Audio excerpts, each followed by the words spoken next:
आज का वीडियो बड़ा ही यूनिक होने जा रहा है।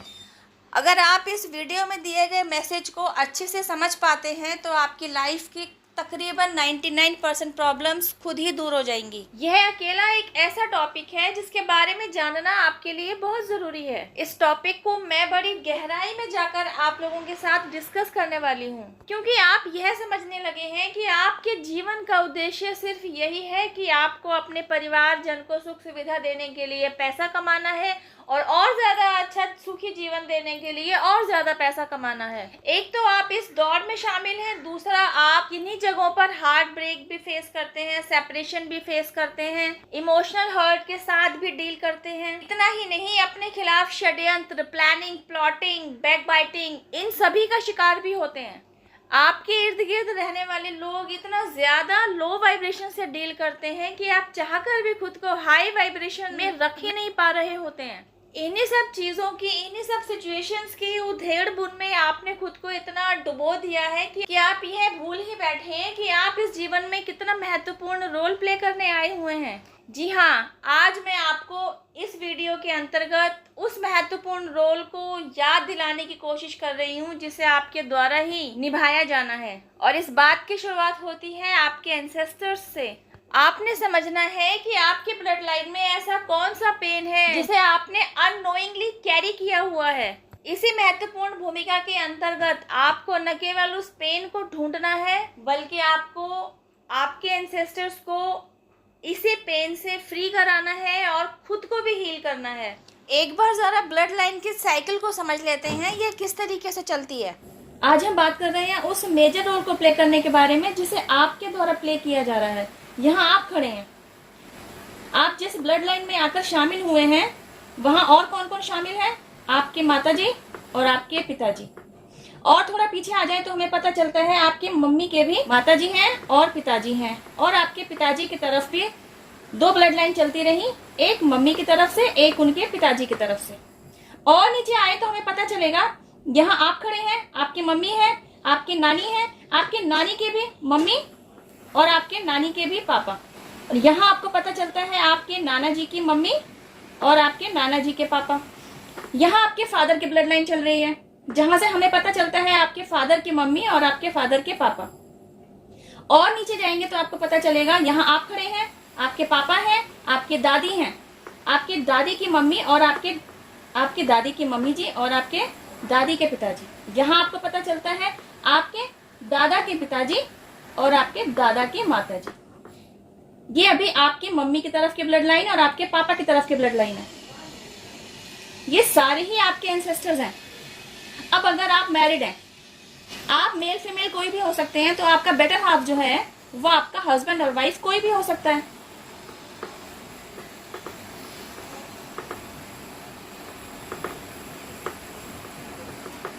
अब यहां से आपके हस्बैंड या आपके वाइफ की भी मम्मी है और उनके भी पिताजी हैं।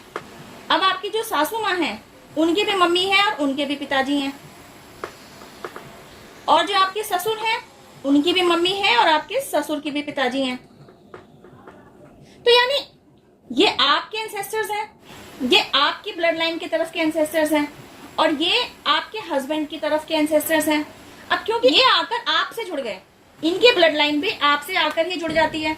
अब ये दोनों ब्लड लाइन मिलकर जो नई जनरेशन क्रिएट कर रहे हैं वो है आपके बेटा और बेटी। अब यहां से अगर बात की जाए तो जनरेशन आगे की तरफ जाएगी। यहां आएंगे आपकी ग्रैंडसन और आपकी ग्रैंड डॉटर, और आपकी डॉटर से भी आएगा आपका ग्रैंडसन और आपकी ग्रैंड डॉटर। समझने वाली बात यह है कि ये सारे लोग आपसे डायरेक्टली जुड़े हुए हैं। यहाँ आप खड़े हैं, आप आपके ग्रैंड ग्रैंड ग्रैंड एंसेस्टर्स के ब्लड लाइन को कैरी किए हुए हैं। आपका बेटर हाफ जब आपसे आकर जुड़ जाता है तो वह भी किसी ब्लड लाइन को कैरी किए हुए हैं।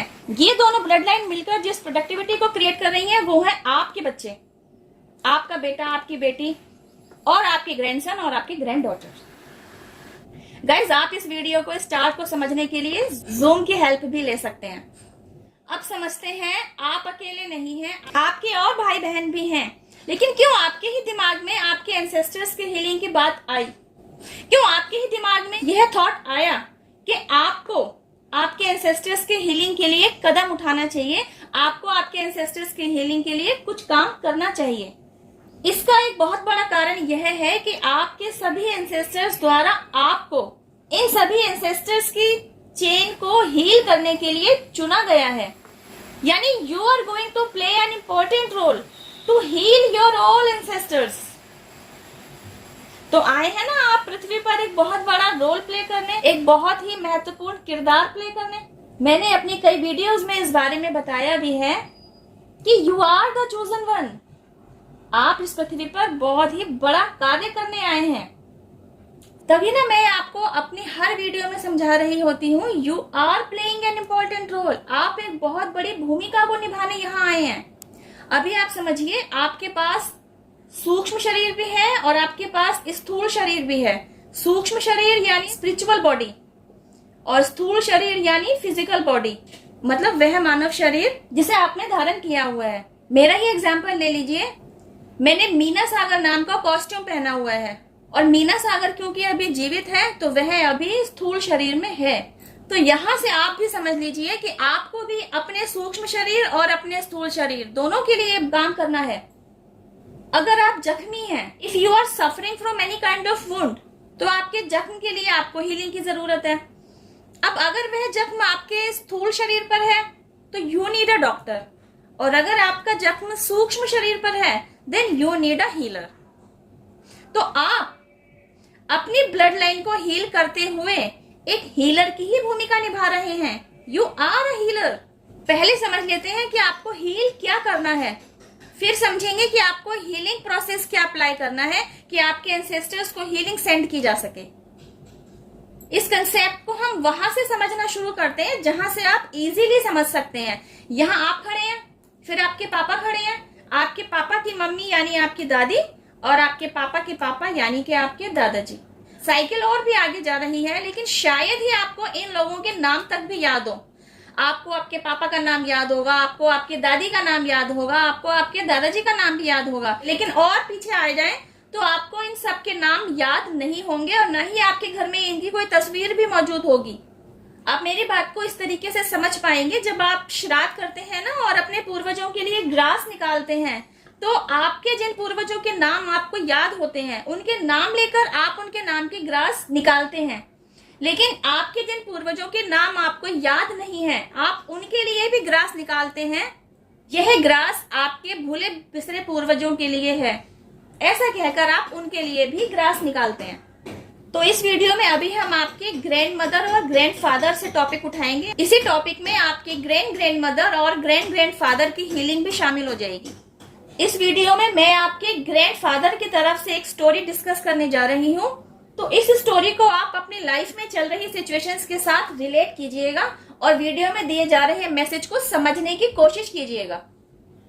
इस वीडियो में दिए गए मैसेज को अगर आप अपनी लाइफ में चल रही किन्हीं सिचुएशंस के साथ रिलेट कर पाएं और आपको यह लगे कि यही सब कुछ तो आपके साथ भी हो रहा है, कुछ ऐसी ही परेशानियों में आप भी स्टक हैं, तो इसी वीडियो में आपको आपकी तमाम प्रॉब्लम्स का रूट कॉज भी मिलेगा और प्रॉब्लम्स का सोल्यूशन भी मिलेगा।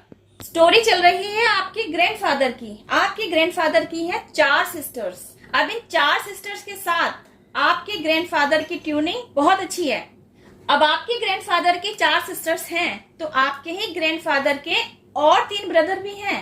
आपके ग्रैंडफादर की तो अपनी बहनों के साथ बहुत अच्छी निभी, लेकिन आपके ग्रैंडफादर के छोटे भाई की आपके ग्रैंडफादर के सिस्टर्स के साथ नहीं निभी। Because of any kind of reason उन भाई बहनों में आपस में अलगाव बना ही रहा और यह अलगाव जीते जी भी खत्म नहीं किया गया। मतलब आपके दादाजी के भाइयों ने भी शरीर छोड़ा और आपके दादाजी की सिस्टर्स ने भी शरीर छोड़ा, लेकिन शरीर छोड़ते समय वे सभी अपनी अपनी जगह एक दूसरे के प्रति जो अलगाव बना हुआ था ना, उस पेन को कैरी करते हुए गए।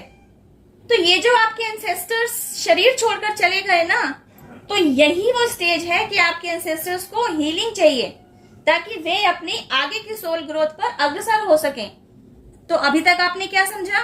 आपने आपके ग्रैंडफादर के स्टोरी में पहला गुण देखा कि आपके ग्रैंडफादर और आपके ग्रैंडफादर के सिस्टर्स के बीच अलगाव रहा, मतलब भाई बहन के बीच रिश्ते सही नहीं रहे, पेनफुल रहे। इसी सीरीज में दूसरा गुण देखिए, आपके ग्रैंडफादर की जो 4 सिस्टर्स थी उन सभी की शादी हुई और सभी अपने अपने घर चले गए, लेकिन 4 सिस्टर्स में से एक सिस्टर शादी के बाद अपने ससुराल नहीं गई, क्योंकि आपके ग्रैंडफादर जो थे उन्होंने समय से पहले ही शरीर छोड़ दिया। तो पीछे से उनके 2 छोटे बच्चे और उनकी भाभी को संभालने के लिए उस एक सिस्टर ने फैसला किया कि वह अब ससुराल नहीं जाएगी, अपनी भाभी और अपने भतीजों की ही देखरेख करेगी।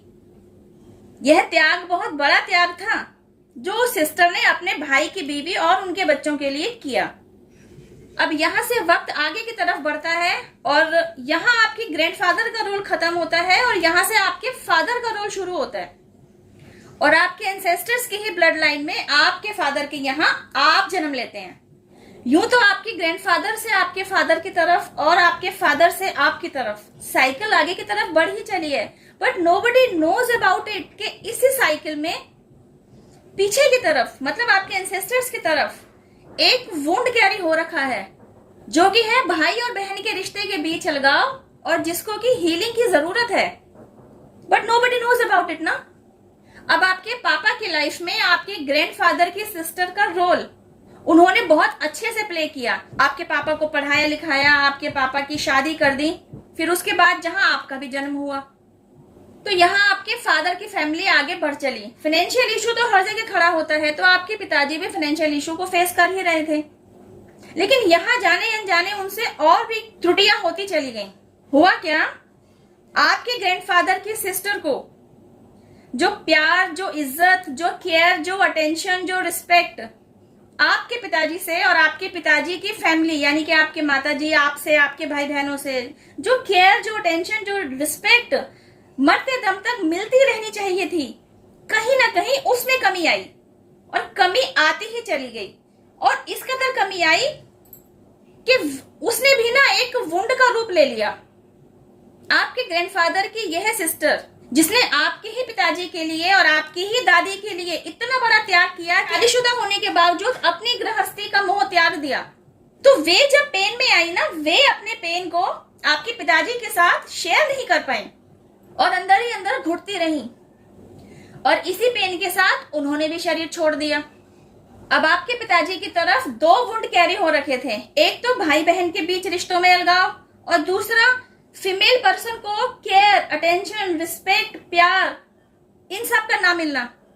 तो यह पेन ना आपके ब्लड लाइन में कैरी हो रखा था, लेकिन शायद ही कोई इस बारे में जान पा रहा था। तो अब बात करते हैं आपकी कि आप इस स्टोरी में क्या मेजर रोल प्ले करने आए हैं। आप यहाँ आए हैं अपने एंसेस्टर्स को हीलिंग सेंड करने के लिए, आप यहाँ आए हैं अपनी ब्लड लाइन को हील करने के लिए। तो है वह मेजर रोल जिसे आपको प्ले करना है।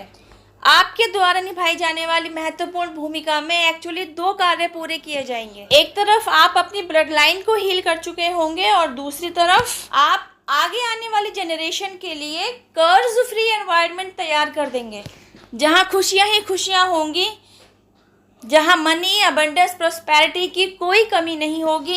आपकी ही ब्लड लाइन में आगे आने वाली जनरेशन खूब फलेगी फूलेगी, अंबानी परिवार की तरह जीवन जिएगी। तो देखिए, जब यह मेजर रोल आप प्ले कर लेते हैं तो आप अपनी आगे आने वाले वंशजों के लिए क्या कुछ नहीं छोड़ जाएंगे, क्योंकि आपने अपने ऊपर काम किया है, आपने खुद को हील किया है, आपने अपने एंसेस्टर्स को हील किया है। तो ये तो तय रहा कि अच्छी और पुण्य आत्मा ही आपका वंशजों का रूप लेकर आएंगी। अब तक ऑलरेडी बहुत समय बर्बाद हो चुका है, अब आप अपने द्वारा निभाई जाने वाली महत्वपूर्ण भूमिका पर फोकस कीजिए। जब आप इस कंसेप्ट से जुड़ेंगे, इस कंसेप्ट पर आकर काम करेंगे, तभी ना आपको समझ में आएगा कि आप करने क्या आए हैं। जो जो आप स्पिरिचुअल पाथ पर आगे बढ़ते चले गए, आपको न केवल आपके एंसेस्टर्स के ब्लॉकेजेस के बारे में पता चला, आपके ब्लड लाइन में कहाँ ब्लॉकेज आ रखा है आपको यह बात समझ में आई, बल्कि आपको यह भी समझ में आया कि आप वो शख्स हैं जिसे अपनी ब्लड लाइन को हील कराना है, अपने एंसेस्टर्स हीलिंग के लिए काम करना है। नेक्स्ट वीडियो में हम जानेंगे कि आपने अपने एंसेस्टर्स को हीलिंग किस तरह सेंड की, आपने अपने ब्लड लाइन को किस तरह हील किया। इवन यह भी जानेंगे कि आप यहाँ तक कैसे पहुँचे। बिकॉज इस वीडियो में हमने इतना तो जाना कि आपको आपके एंसेस्टर्स के द्वारा चुना गया उनकी हीलिंग के लिए, लेकिन आपको हीलिंग कराने के लिए क्या क्या करना है, यह सब कुछ आपने किस तरीके से जाना, क्या प्रोसीजर फॉलो किया, क्या थेरेपी अपनाई, वह क्या डिवाइन प्लान रहा कि आप इस कंसेप्ट से जुड़े। आपके लिए यह वीडियो बनाए जाने का डिवाइन प्लान मेरा नहीं, ईश्वर का है। और आप तक यह ज़रूरी वीडियो पहुंचाया गया, इसके लिए डिवाइन पावर जिनमें भी आपकी श्रद्धा है, यूनिवर्स, एंजल्स, आपके ancestors, spirit guides, mother nature, सभी को थैंक यू ज़रूर कहिए। इन्हें ग्रैटिट्यूड देते रहिए, क्योंकि इन्हीं के आशीर्वाद, ब्लेसिंग्स और सपोर्ट और हेल्प की वजह से हम और आप आज यहाँ तक पहुँचे हैं और निरंतर अपनी सोल ग्रोथ पर कार्यरत हैं। वीडियो यूज़फुल लगे तो शेयर टू अदर्स। वीडियो में की गई मेहनत समझ में आए तो एक छोटू सा थैंक यू मुझे भी। इस वीडियो में बस इतना ही। अब मैं आपसे मिलती हूँ मेरी नेक्स्ट वीडियो में। टिल देन हैव पेशेंस, रब्बा खैर, जय माता दी, टेक केयर, बाय। आप भी अपनी ब्लड लाइन को हील कर पाएँ, अपने एंसेस्टर्स को हीलिंग सेंड कर पाएँ। आप सभी को मेरी शुभकामनाएं। Stay blessed.